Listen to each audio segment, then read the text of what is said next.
친구들 안녕. 좋습니다. 반갑습니다. 오늘은 그 태풍으로 인해서 집에서 좀 촬영을 하게 되었는데, 그래서 아마 스튜디오에서 촬영하는 거랑은 상황이 조금 다를 것 같아요. 그래서 조금 영상 화면이나 음질이나 이런 부분에서 조금 부족하더라도 양해를 조금 부탁드립니다. 자, 오늘의 수업 주제는 우리가 여러 나라의 국민국가 건설 운동이다. 이렇게 선생님이 제목을 붙여봤는데, 우리가 지난 시간까지 공부했던 내용들이 청나라 공부를 했고 그 다음에 일본 공부를 했습니다. 그리고 우리가 1학기 때는 한국사 내용을 공부를 했죠. 그러니까 우리가 배우고 있는 내용들이 전부 다 청나라든 조선이든 일본이든 과거의 스타일에서 좀 더 근대적인 스타일의 국가로 나아가고 있는 그런 과정. 조선이나 청나라는 어려움을 겪었고 일본 같은 경우에는 비교적 잘 이제 근대화를 이루어 냈던 것들을 우리가 확인을 했습니다. 그러면 그 이외의 다른 나라들은 어땠을까? 우리가 청나라나 일본처럼 가까운 사이는 아니지만 그래도 역사적으로 어느 정도 중요성을 갖고 있는 그런 국가들에 대해서 공부를 해볼 예정입니다. 그래서 뭐 오스만 제국이라던가 뭐 아랍 지역, 그다음에 이란, 그다음에 뭐 이집트, 그다음에 아프리카 지역의 여러 나라들이 19세기 말, 20세기 초에 어떠한 상황을 겪었는지를 한번 공부를 해보도록 하겠습니다. 교과서는 164부터 168에 해당되는 내용이 되겠습니다. 자, 결국에 우리가 지금 배우고 있는 흐름이 어떤 상황이냐면 19세기 말에 서양은 산업화를 성공을 합니다. 그래서 제국주의 국가로 거듭이 나게 되고 이 국가들이 여러 국가의 영향력이 점점 강화된다. 점점 더 세력을 뻗치고 쳐들어가는 상황이라는 거예요. 그러면은 우리가 쳐들어감을 당하는 국가라고 생각을 했을 때, 그러면은 쳐들어가는 것을 당하는 국가는 그럼 어떻게 해야 되냐? 무엇을 해야 되느냐? 라고 했을 때 여러분들은 아마 생각할 수 있을 겁니다. 쳐들어오니까 일단 쳐들어오는 것들을 막아야겠죠. 그러니까 각 국가들이 그런 상황 속에서 행동하는 일종의 패턴들이 있는데 떤 행동들을 하게 되냐? 제일 먼저 민족들이 독립을 한다. 그러니까 외세가 쳐들어왔을 때 그 외세의 세력을 배격하고 각 민족들이 스스로 무언가 해나가려고 하는 노력들을 하게 되는 겁니다. 예를 들어서 뭐 일본이 우리나라에 들어온다거나 서양 세력들이 청나라에 들어간다거나 할 때에 이제 그런 것들을 이제 막고 각 민족들이 스스로 발전을 꾀하는 상황들을 우리가 얘기를 할 수 있겠죠. 그럼 어떤 식의 발전을 꾀할 거냐? 비교적 서양 쪽에서 먼저 했던 스타일로 이제 개혁을 하게 되는데 그것이 지금으로 따지면 무엇이냐? 헌법을 제정하고 의회를 설립한 것이다. 헌법을 제정해서 기존의 완전 옛날 중세 스타일 혹은 그 이전의 스타일의 국가였다면은 뭐 소수의 인원들 혹은 뭐 황제나 왕이 전체적으로 모든 것들을 해결한다면 이제는 그것이 아니라 최고 법률인 헌법을 제정해서 법에 입각한 통치를 시작을 하는 거고요. 그 다음에 의회를 설립한다는 건 결국에 각계각층 각 지방의 국민들의 대표를 뽑아서 그 대표들이 정치를 참여한다는 거니까 입법을 한다는 거니까 역시 국민들의 정치 참여가 높아지는 서양 같은 경우에는 이제 우리가 지난번에 배웠었던 시민혁명이랑 연계가 되어 있는 그러한 내용들이 해당된다고 할 수 있겠습니다. 그래서 모든 국가가 이러한 일련의 과정을 전부 다 겪는 건 아니지만 당시에 서양 국가들이 쳐들어갔을 때 각 지방에 있는 국가들에서는 외세를 배격을 하고요. 일단 민족 스스로 좀 설라고 노력을 하고 헌법을 제정하고 의회를 설립하는 등의 노력을 통해서 각자 국민국가 건설의 대열에 뛰어들었다. 그래서 성공한 국가도 있고 실패한 국가도 있다. 여러분 이렇게 좀 생각을 해주면 되겠습니다. 그래서 이러한 큰 틀 속에서 오늘 배우게 될 각각의 국가들이 어떠한 상황에 처하게 되는지 여러분들이 공부를 하시면 되겠습니다. 자, 그래서 먼저 오스만 제국부터 들어가 보도록 하겠습니다. 오스만 제국은 어떤 국가냐? 영토가 보면 굉장히 넓게 되는데 간단하게만 설명을 하자면 13세기 말에 튀르크족이 세웠던 우리 셀주크 튀르크 이런 거 공부를 했을 겁니다. 그런 이슬람 국가로서 전성기 때는 이제 동로마 제국인 비잔티움 제국을 멸망시키고 그 다음에 동유럽, 북아프리카, 아시아 이 세 개의 대륙에 걸친 엄청난 영토를 가진 대제국을 건설했던 친구들이 바로 오스만 제국 되겠습니다.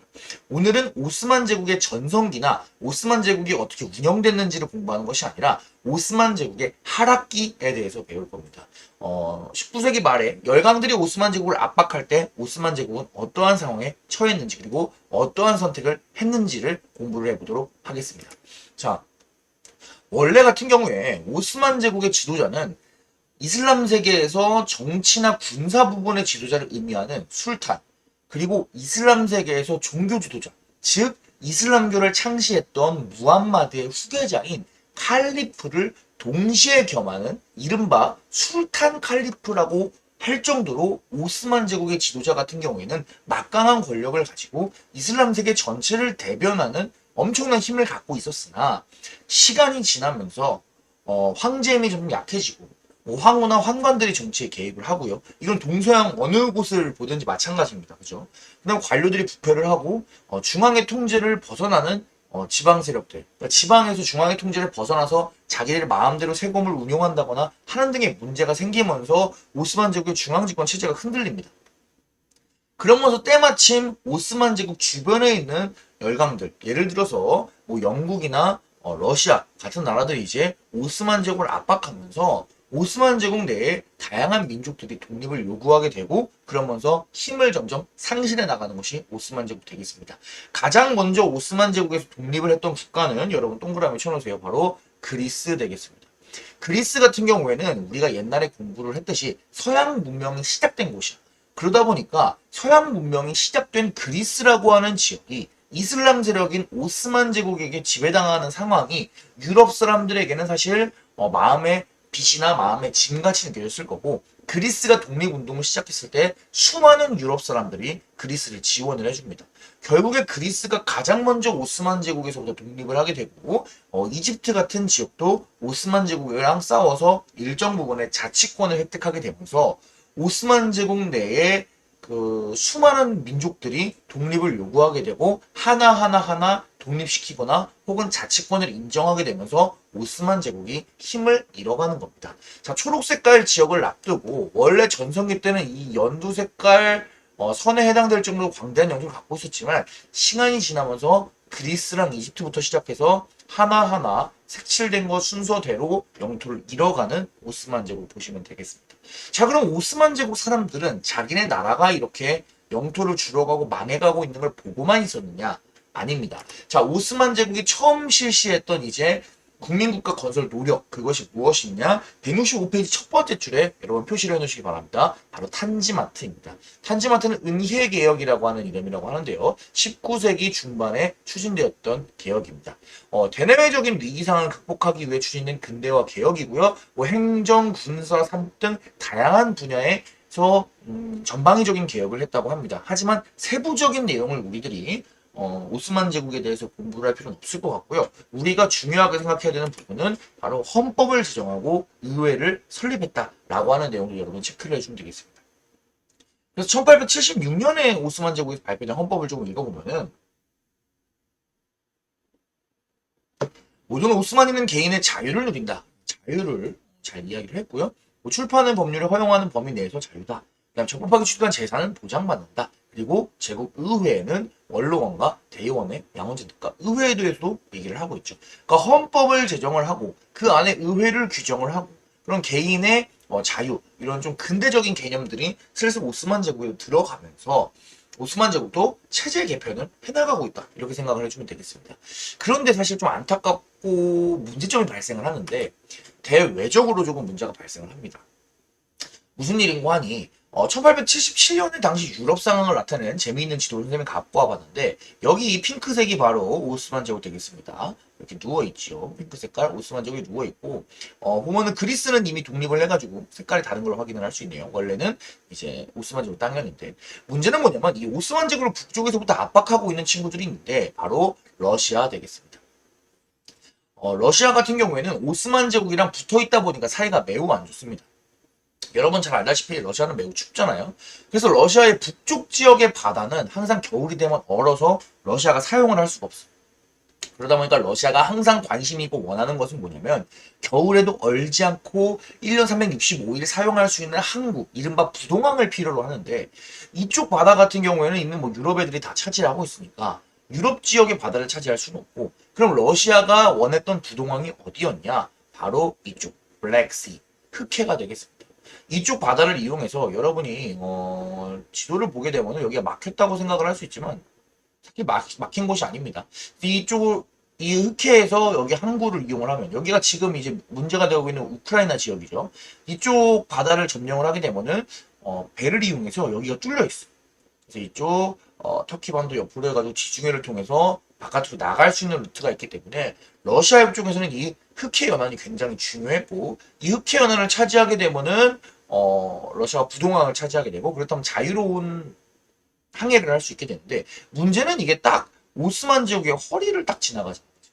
그러다 보니까 바로 붙어 있는 오스만 제국과 러시아 같은 경우에 사이가 안 좋아지고 전쟁을 왕왕하게 됩니다. 그래서 실제로 오스만 제국과 러시아 같은 경우에는 한 200년 상간에 10번 넘는 전쟁을 할 정도로 굉장히 사이가 안 좋았다고 합니다. 근데 문제는 뭐냐면은 이렇게 사이가 안 좋은 상황에서 1877년 전투에서 그 전까지는 오스만 제국이 어느 정도 러시아의 공격을 견제를 해놨다면 이제 미안합니다.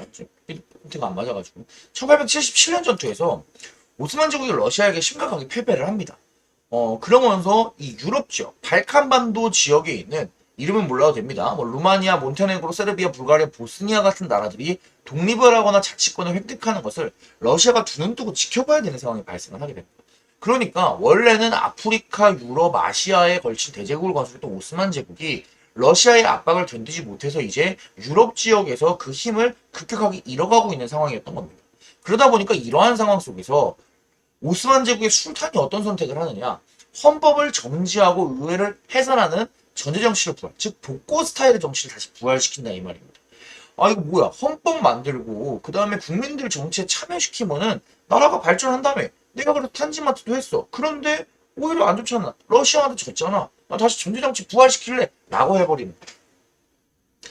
그러다 보니까 오스만 제국에 살고 있던 여러 개혁적인 생각을 갖고 있던 사람들이 불만을 가지게 되고 결국에 이들이 어떻게 된다? 청년 취르크 당이라고 하는 당을 이제 만들게 되고요. 이 당 같은 경우에는 청년 장교, 지식인, 관료 등이 이끌었던 단체고요. 결국에 무장봉기를 통해서 권력을 획득을 하게 됩니다. 결국 권력을 장악을 하게 되고 다시 헌법을 부활시키고 정치 개혁을 통해서 오스만 제국이 한 번 쫙 나갈라 그러다가 꺾였던 거를 다시 부활시키려고 노력을 했다. 이렇게 생각을 해주면 되겠습니다. 근데 청년 추리크당 같은 경우에는 뭐 오스만 제국 입장에서는 튀르크 민족 중심으로 많은 개혁을 실시하려 했기 때문에 긍정적으로 볼 수 있지만 사실 오스만 제국 내부에 있는 다른 민족들 입장에서는 극단적인 튀르크 민족주의 성향을 가졌던 친구들이기 때문에 사실 조금 반발이 있었다. 뭐 이 정도도 곁다리로 여러분들이 알아주면은 중학생 수준에서는 뭐 오스만 제국의 근대화 노력에 대해서는 충분히 잘 알 수 있지 않나 이렇게 생각을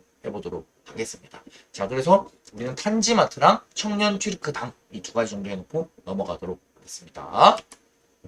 자, 아랍 지역에 대해서도 알아보도록 하겠습니다. 자, 아랍 지역은 여기 아라비아 반도를 우리가 아랍 지역이라고 부르고 아랍 민족이 사는 곳을 아랍이라고 부릅니다.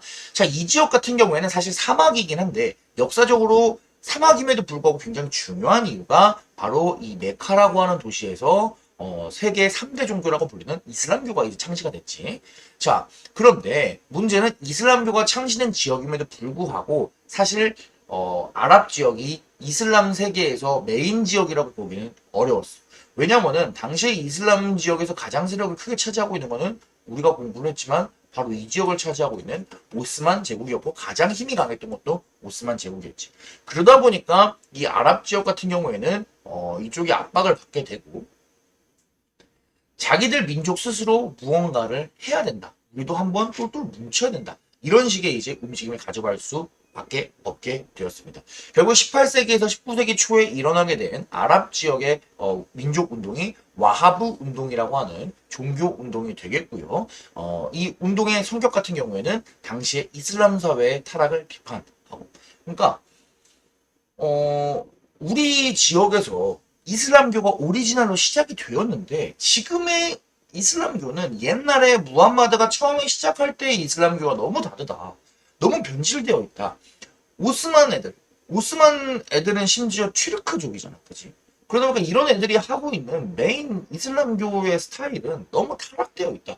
우리는 다시 초기에 순수한 이슬람교로 돌아가야 된다. 라고 주장했던 것이 바로 와하브 운동 되겠습니다.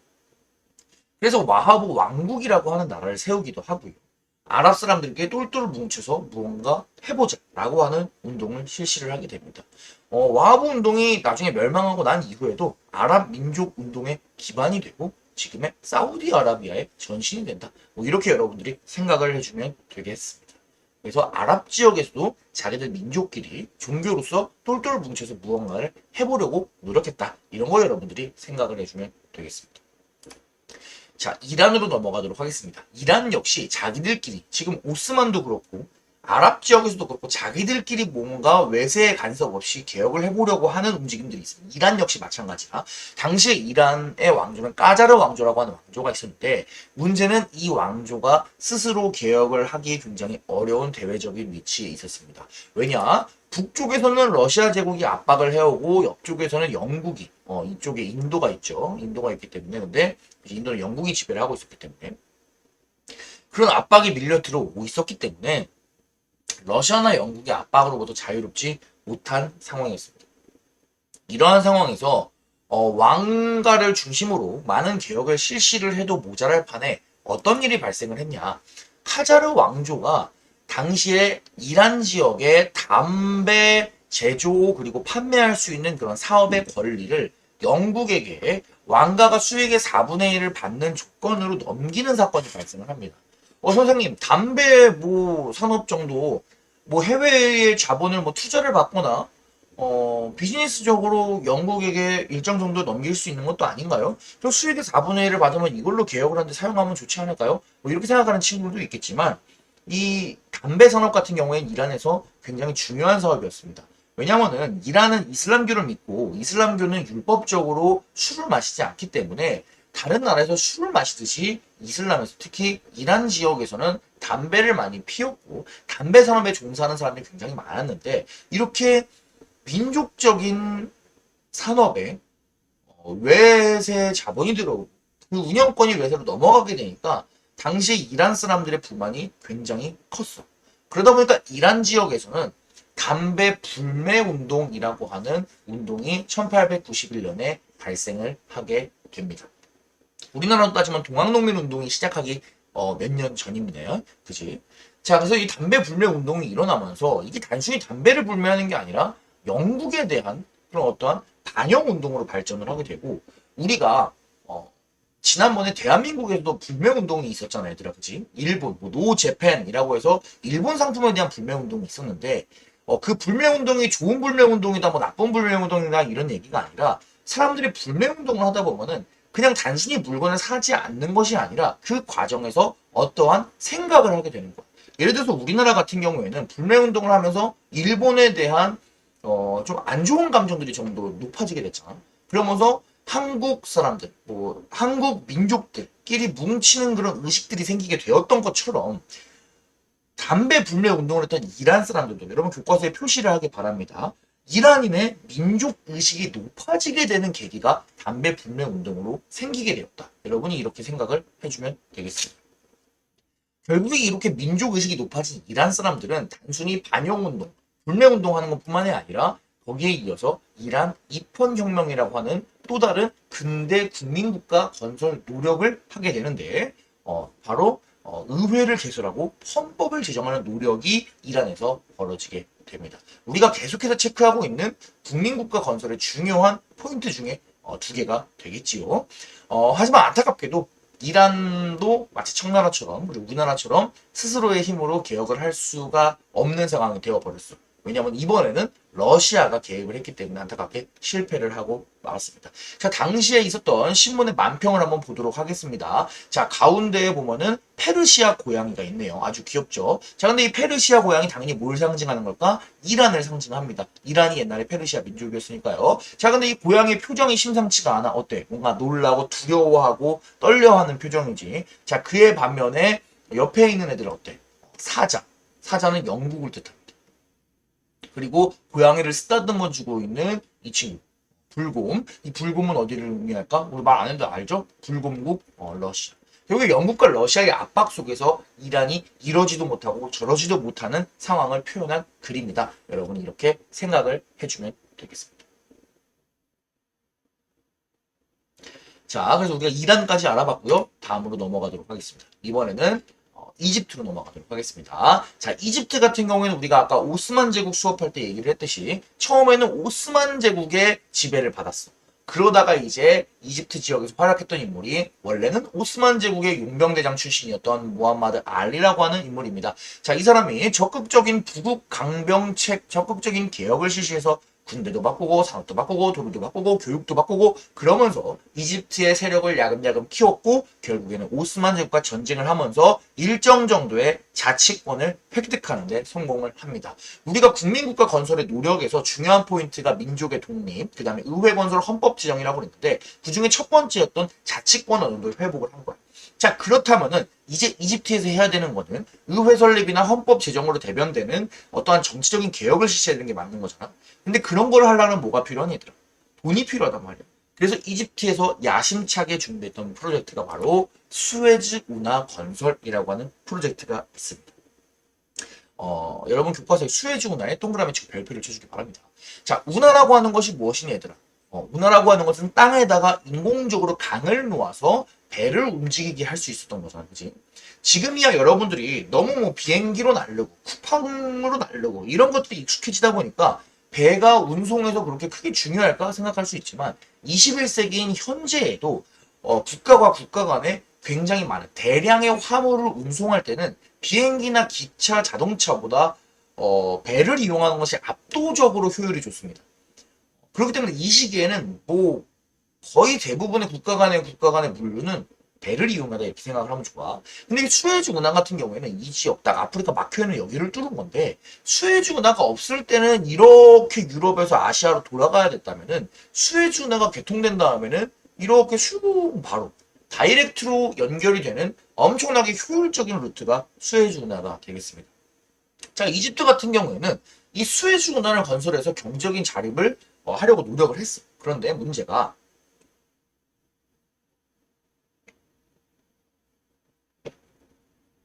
이 운하를 개통하는데 굉장히 많은 돈이 필요하고 그 다음에 굉장히 어려운 작업이고 그 다음에 이 작업을 진행하는 과정에서 열강들이 간섭하고 전쟁이 벌어지게 되면서 재정이 악화되다 보니까 어쩔 수 없이 수에즈 운하의 주식을 이제 야금야금 매각을 하게 되는 거야. 그러다 보니까 결과적으로는 수에즈 운하의 운영권이 영국으로 거의 넘어가게 되어서 오히려 수에즈 운하를 통해서 이집트보다 영국이 더 큰 이득을 보게 되는 상황이 되어버렸다. 이런 안타까운 상황을 여러분들이 체크를 해줘야 되겠습니다. 수에즈 운하 사진을 보여주자면 이런 식으로 사막에 쫙 강을 놔가지고 배들이 밴 것 같죠? 배가 다닐 수 있게 이제 해놓은 것들이 이제 수에즈 운하다 이렇게 보시면 되겠습니다. 작년 같은 경우에 이제 수에즈 운하에서 사고가 나가지고 엄청나게 큰 컨테이너 배 하나가 이제 여기를 딱 맞게 됐는데 이 배가 그냥 작은 배가 아니라 뭐 학교 운동장에 막 3배, 4배 되는 엄청 큰 배입니다. 컨테이너 박스 알죠, 여러분? 컨테이너 박스가 수백 개가 들어가는 정도 엄청 큰 배인데 이 배가 이렇게 딱 막고 있는 거야. 그러면 뭐 배 막으면 금방 치우고 다시 다니면 되는 거 아닌가요? 라고 하지만 당시에 어떤 상황이니 며칠 동안 이 배가 막고 있었는데 이 배가 단순히 여기를 막았다는 이유, 길막을 했다는 이유 하나만으로 이 지도를 볼까 얘들아? 이 지도에 표시된 점들이 뭘까? 다 화물을 실는 이런 화물 컨테이너 점들.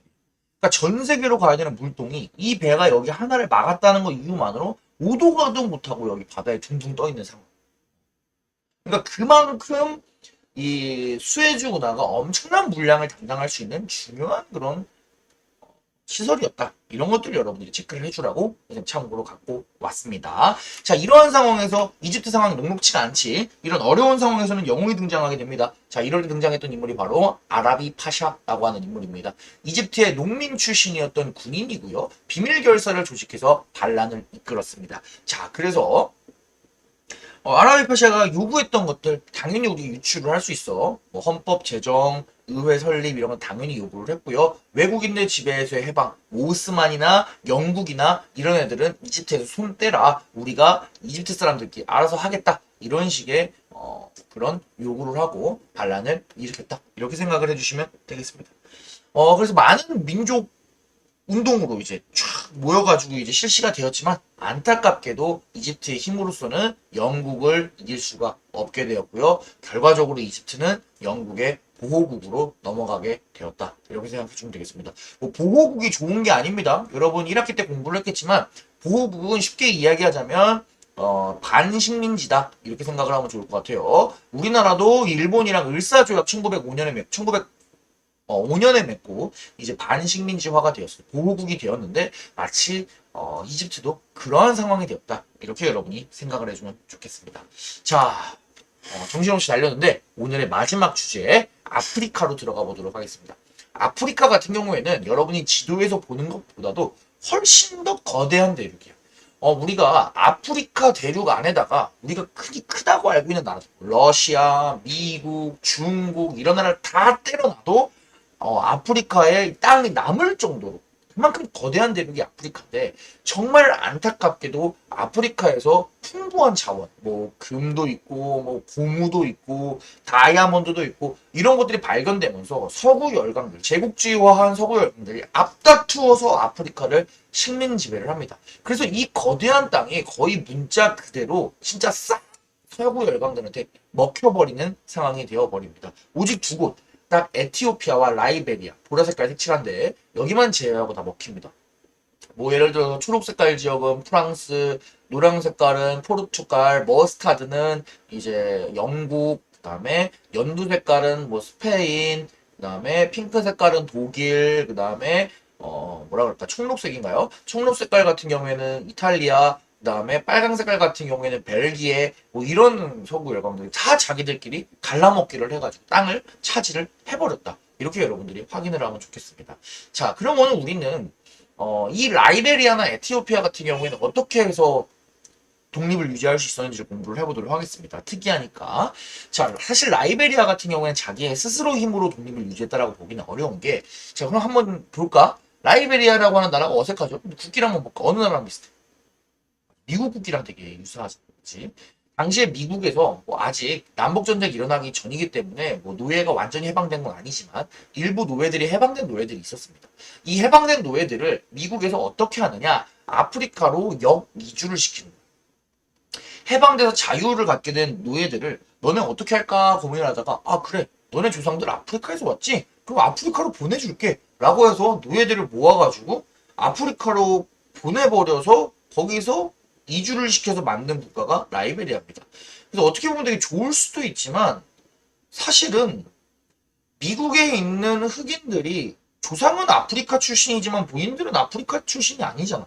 그러니까 이 사람들은 미국 출신인데 갑자기 생뚱맞게 아프리카를 이주를 해왔고 아프리카가 이렇게 넓은데 각 지역 출신들 아프리카 흑인들을 그냥 라이베리아에 때려 넣었기 때문에 또 마냥 문제가 없었던 건 아니라고 합니다. 또 미국 출신의 흑인들이 실제 현지에 있던 아프리카 출신 흑인들에 대해서 차별을 하는 그런 경우도 있었고 뭐 이거는 곁다리 이야기고 어찌되었든 라이베리아라고 하는 나라 이름 자체가 자유나 해방이라고 하는 뜻으로서 해방된 노예들이 가서 만들게 되었던 국가. 그러다 보니까 미국의 영향을 많이 받았고 스스로의 힘으로 독립을 지켰다라고 보기보다는 그냥 식민지 공격을 받지 않았다. 뭐이 정도로 우리가 생각을 해주면 좋을 것 같아요. 그래서 약간 얘네는 예외다.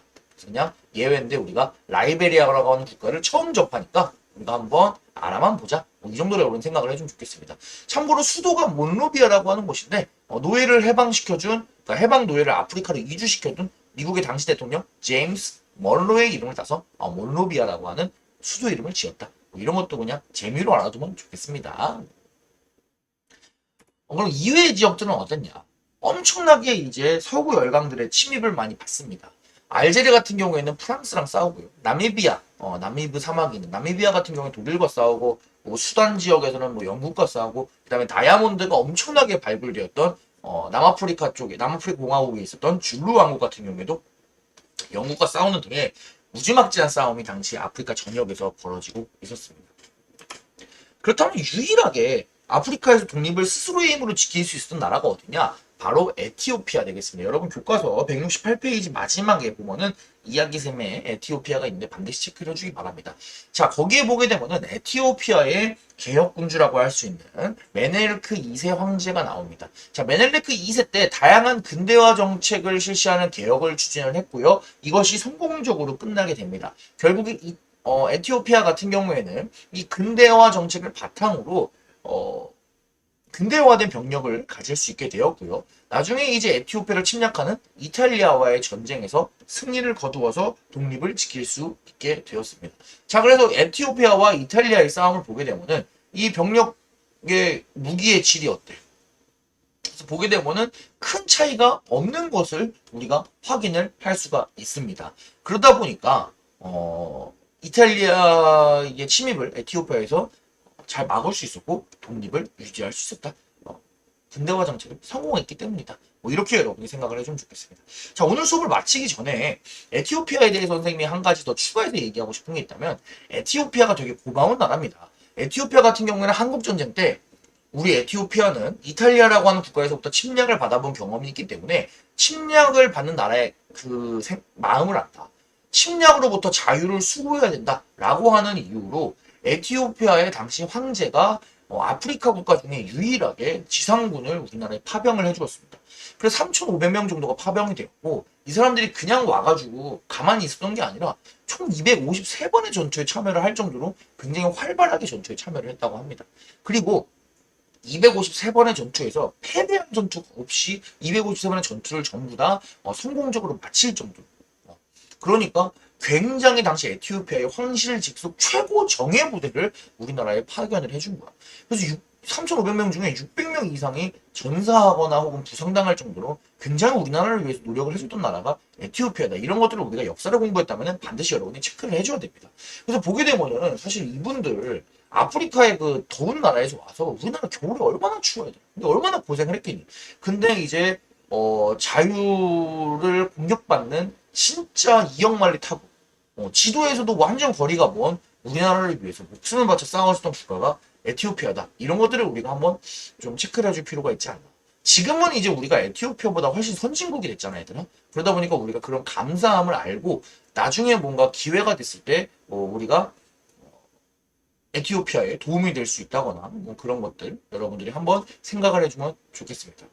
농담이지만 선생님은 카페에 가도 에티오피아의 원두를 선호하는 경향이 있습니다.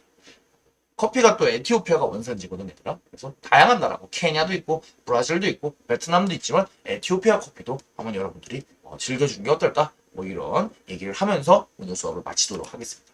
자, 그래서 오늘은 다양한 나라의 국민국가 건설을 보았죠. 그래서 뭐 오스만 제국, 탄지마트나 청렴 튀르크당, 그다음에 아랍의 와하브 운동, 그다음에 이란의 담배 불매 운동과 이폰 운동, 그다음에 이집트의 여러 운동 하지만 실패. 그래서 영국의 보호국화, 그다음 뭐 에티오피아, 그래서 이제 이탈리아와의 싸움에서 승리했다. 뭐 이런 내용들 우리가 다양한 국가들을 공부를 했는데 개별 내용을 너무 자세하게 공부하기보다는 개념어들 위주로 공부를 하면은 중학교 수준에서는 충분하지 않을까라고 선생님이 생각을 한번 해봅니다. 자, 그럼 우리가 다음 시간에는 인도에 대해서 공부를 한번 해보도록 하겠습니다. 그럼 친구들 수고 많았습니다. 다음 시간에 만나요. 안녕.